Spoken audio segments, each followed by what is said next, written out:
I have to ask, do you advertise that you have guns? This is something we really need to talk about.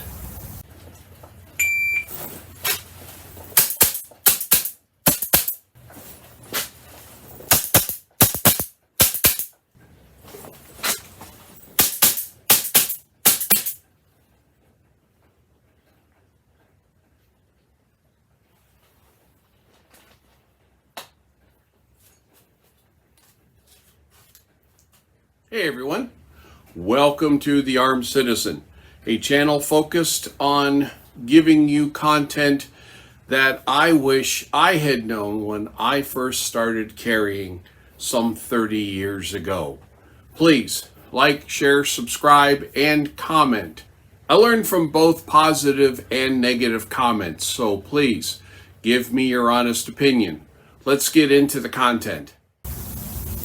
Being an armed citizen means that you have accepted the mantle of self-protection, that responsibility, implying a measure of self-reliance, which easily extends into the conclusion that armed citizens strive to be prepared for unusual and emergency situations.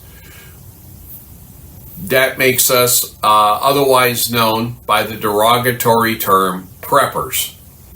Preppers by default try to be gray men, which means to go about in society and not attracting any undue attention to ourselves, or to hide the level of our preparation from most everybody, especially those who are trained to notice it. So I found out the other day that the number one location where guns are stolen from is our vehicles. That's an easy guess because vehicles are a lot less secure than our homes. However, there are 2 points that drastically increase the chances that your vehicle is going to be subjected to this treatment. The first being your vehicle is in the parking lot of a long duration gun-free zone. A couple examples of this are sports stadiums and malls. Both types of venues are routinely gun-free zones.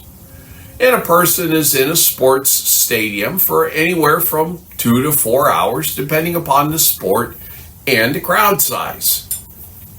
Same with malls. They are usually a multi-hour shopping experience.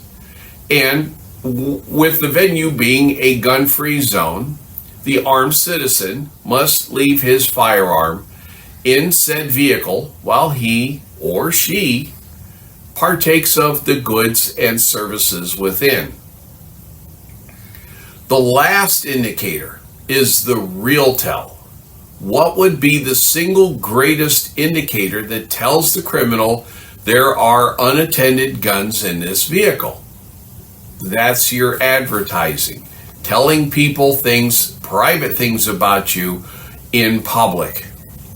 I drive a lot for my job. And I got up behind these 2 vehicles here. I got behind them long enough to get these pictures. Pretty much indicates that they are gun owners. The H&K guy must have a lot of money if he can afford H&Ks. Now, smash and grab criminals are not looking to have a confrontation with the prospective victim or really anybody else. They want to break in, grab the stuff they can, and get out of there, which means that they have to do a car in about 90 seconds or less. And this can only be done in any individual parking lot a couple of times before someone notices, calls the police or security. Considering that they only have that limited amount of time once they start breaking windows, they have to pick their targets very carefully before they break glass. Now, I am not telling you not to plaster your vehicle with stickers from Glock, SIG, H&K, that you're a 3%er, Spartan helmets, Punisher logos, and so on. I'll let prudence suggest that to you. Because even if you don't leave your firearm in your vehicle, because of these indicators, there's a good chance you'll come back to a busted window because the criminal thought you left the firearm in there.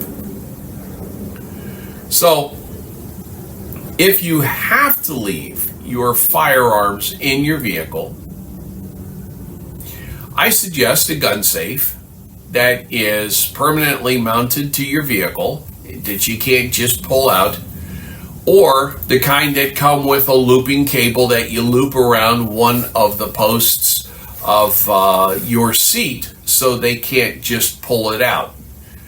It won't stop the break-in, but it could mean your firearm itself doesn't get stolen. Of course, if you don't lock the lock, that kind of thing would make it easy. But defeating any sturdy gun safe, even the cheap ones, will take more time than the thief is willing to spend trying to rip your gun safe out of your vehicle, unless they have something like a pair of 36-inch bolt cutters at hand, which isn't very likely. In conclusion, my first suggestion to you is don't advertise. Because you don't have to be in the parking lot of a long-duration gun-free zone to get your vehicle broken into if you advertise that you're a gun owner. Second, I don't suggest you patronize gun-free businesses or zones at all. As I like to say, my wallet does not go where my firearm is not welcome. Third, this is really the most difficult. If you must go to a gun-free zone and you have gun stickers on your car, leave your firearm at home. Drive to that specific stop. Do your business there.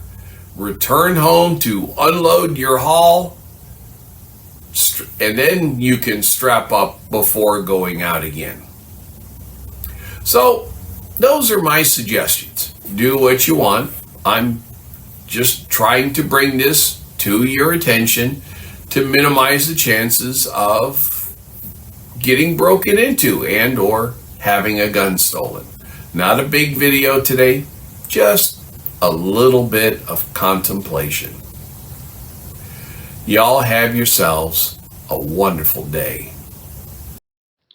Thank you for watching the entire video. If what I discussed here was valuable to you, I ask that you like, share, and subscribe, and maybe drop a few coins in my tip jar to keep me in ammo.